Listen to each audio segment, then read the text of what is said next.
नमस्कार मंडळी, तुम्हा सगळ्यांचे स्वागत आहे मराठी मुलगा USA नवीन भागात. तर आज आपण बघणार आहोत पोर्तो रिको भाग 2. तर आज आपण जाणार आहोत 2 खास ठिकाणी जिथे आपल्याला मिळणार आहे रोमांचक अनुभव.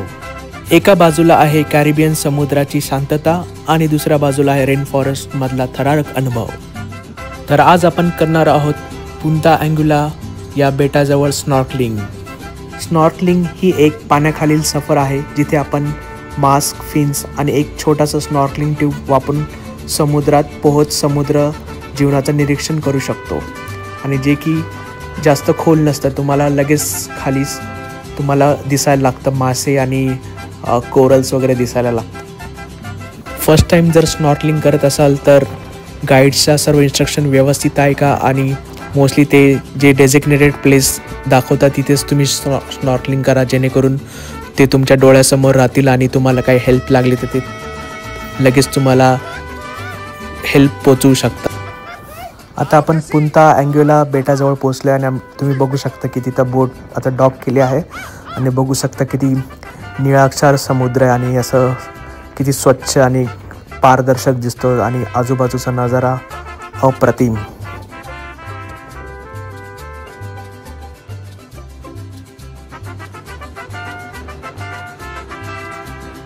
इथं पाण्यात ब्रेड टाकले की सगळे मासे ते ब्रेड खायला येतात आणि तुम्ही बघू शकता की सगळे मासे असे त्या ब्रेडसाठी सगळे फाईट करतात एकमेकांबरोबर.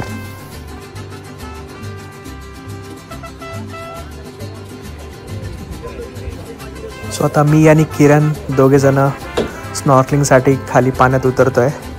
मी फर्स्ट टाइम स्नॉर्कलिंग करत्यामुळे मला खूप भारी अनुभव येत होता आणि त्यात मला पोहता येत नाही, त्यामुळे मला त्यांनी ते येलो कलरचं गार्ड दिलेलं आणि खाली फिन्स दिलेलं आणि ते स्नॉर्कलिंगची ट्यूब, जेणेकरून मला पाण्यात इझिली पोहता येईल.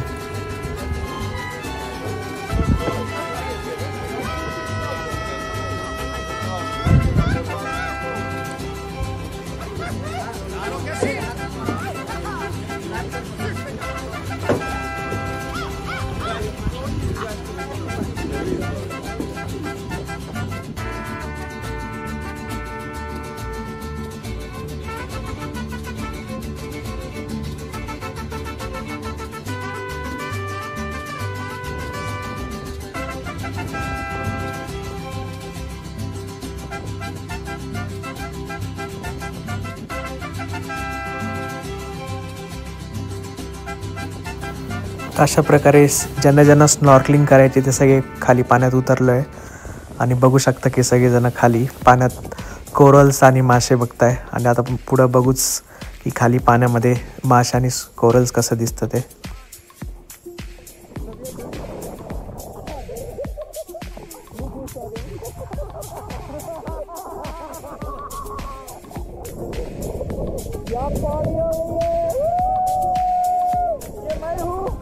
ये मेरे फ्लैपर से और यहाँ पे पानी हो रही है.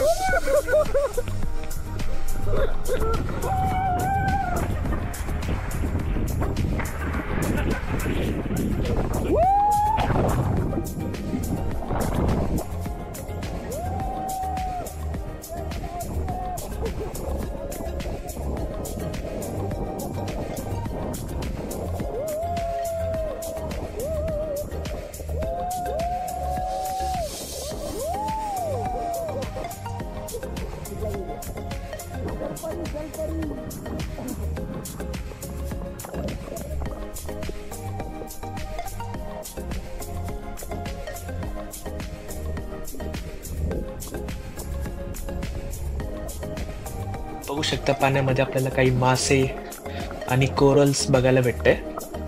तर काही ठिकाणी कोरल चांगले दिसतात, काही ठिकाणी कमी दिसतं, पण फर्स्ट टाइम एक्सपिरियन्स असल्यामुळे छान अनुभव होता हा. अशा प्रकारे आमचा स्नॉर्कलिंगचा अनुभव माझा फर्स्ट टाइम खूप सुंदर होता. आणि आता स्नॉर्कलिंग झालं आहे, आता आपण जाणार आहोत पुढच्या व्हेन्यूकडे, जो की आहे रेन फॉरेस्टमध्ये ATV राईड. सो लेट्स गो.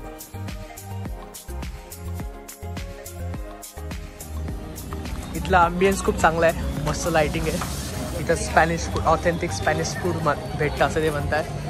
आणि अल्कोहोल किंवा तुम्ही ते एन्जॉय करू शकता इथे. आणि इथं मस्त इथं हॉर्स रायडिंग असते. हॉर्स रायडिंग पण अवेलेबल आहे इथे. गोकाट आहे, तसं like mini adventure park type आहे. तर खूप छान आहे. मस्त त्यांनी लाकडाचं पूर्ण बांधकाम आहे. आणि बघू शकता लाइटिंग वगैरे खूपच सुंदर केली आहे. असं मस्त छान.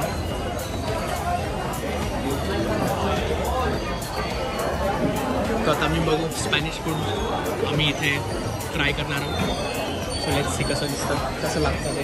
सो आता आम्ही ATV राईड करणार आहे. त्याच्यासाठी आता हेल्मेट वगैरे प्रिपरेशन चालू आहे. आणि आमच्या मागे ATV राईड आहे. 2 ट्रेल्स करणार आहे. त्याच्यामध्ये आम्ही जाणार ATV राईड करायला. ही त्याची कार आहे. सो लेट्स सी कसं. आता आम्ही UTV चालवायला चाललो आहे. या जे आहे त्याला ATV म्हणतात. आणि हे आहे UTV.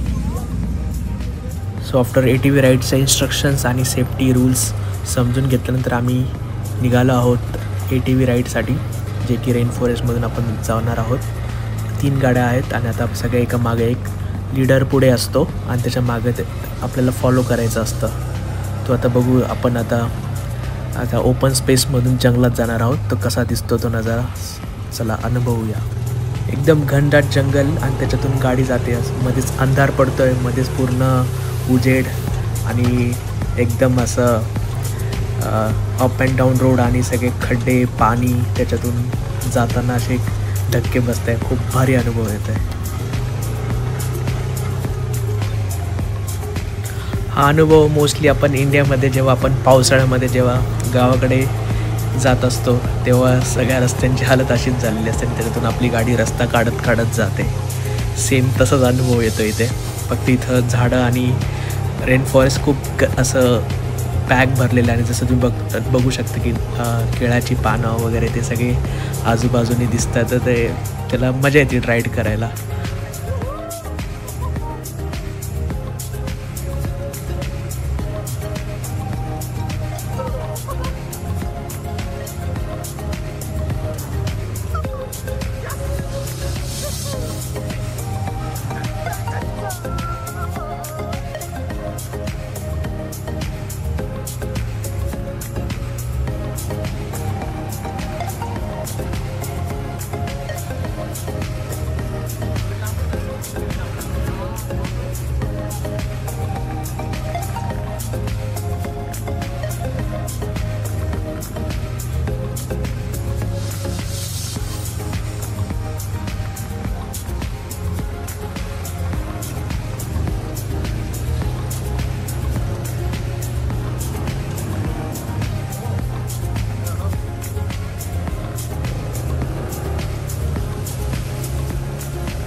हा आहे सेकंड स्टॉप. आणि इथे आता इथं ड्रिंक्स, नारळ पाणी किंवा अल्कोहोल वगैरे सगळं भेटतं. आणि याच्या एक्झॅक्ट अपोजिटला नदी आहे. ते आपण बघू. असं छान नदी आहे. आणि इथं रेन फॉरेस्ट असल्यामुळे 12 महिने पाऊस पडतो. त्यामुळे ही नदी नेहमी वाहत असते.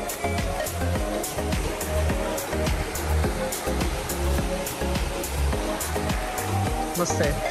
खूप डेन्स फॉरेस्ट आहे आणि खूप वेगवेगळ्या प्रकारची झाडं आहे. केळीची झाडं खूप दिसली आम्हाला, नारळाची झाडं हे वेगवेगळे. ऑलमोस्ट खूप साऱ्या गोष्टी इंडियाच्या सिमिलर आहे. इवन तर हे पण बघून असं वाटतं की इंडियाचा एखादा भाग आहे, स्पेशली महाराष्ट्र. सो खूप छान आहे.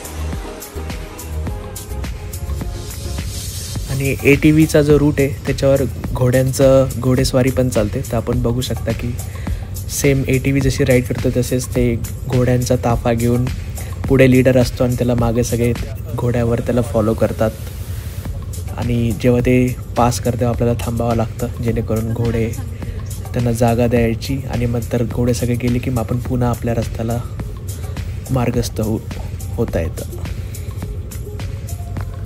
ते सर्व घोडे ट्रेन केलेले असतात त्यामुळे ते एकमागं एक चालत राहतात आणि काही घोड्यांच्या डोळ्यासमोर ते फ्लॅप पण लावले त्यामुळे ते असे इकडे तिकडं न जाता ते पुढच्या घोड्याला फॉलो करत चालत राहतात.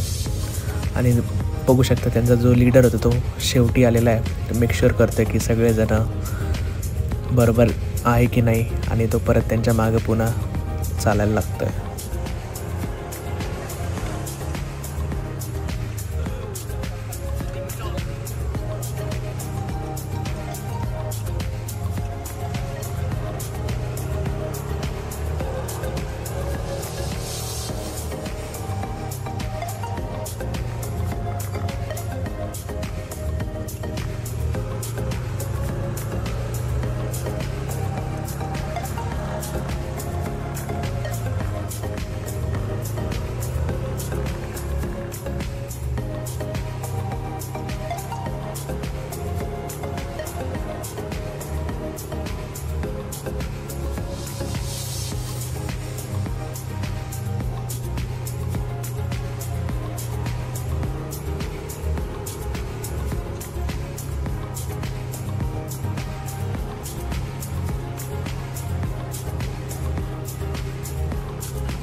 आत्ता आमची कंप्लीट झाली ATV राईड. खूप मजा आली. रस्ता ऑलमोस्ट इंडियासारखा होता शेतातला. आपण जेव्हा लहानपणी पावसाळ्यात जसं जातो शेताकडं किंवा गावाकडं तसंच खड्डे होते नॉर्मल. आणि सिनरी खूप छान होती. केळीची झाडं वगैरे सगळे बघायला भेटली तर ते सिनरीमुळं मजा वाटली. बाकी ride is okay, not good not bad. Recommend करू शकतो जर सिनरी बघण्यासारखी. पण जर सनलाईट चांगलं पाहिजे तर मग ते सूर्यप्रकाशात खूप छान दिसतं तर ते बघण्यासारखं आहे. बाकी मग नॉर्मल आहे as usual. So it was good. नमस्कार मित्रांनो, आज आपण आहोत एका सॅन हुआनच्या बीचवर. ज्या बीचचं स्पॅनिश नावाचा अर्थ आहे की राणीचा बीच. आणि त्याला यासाठी तसं म्हटलं जातं कारण इथून जवळच राणीचा पॅलेस आहे. आणि हा पोर्तो रिकोचा फ्लॅग तुम्हाला दिसतोय.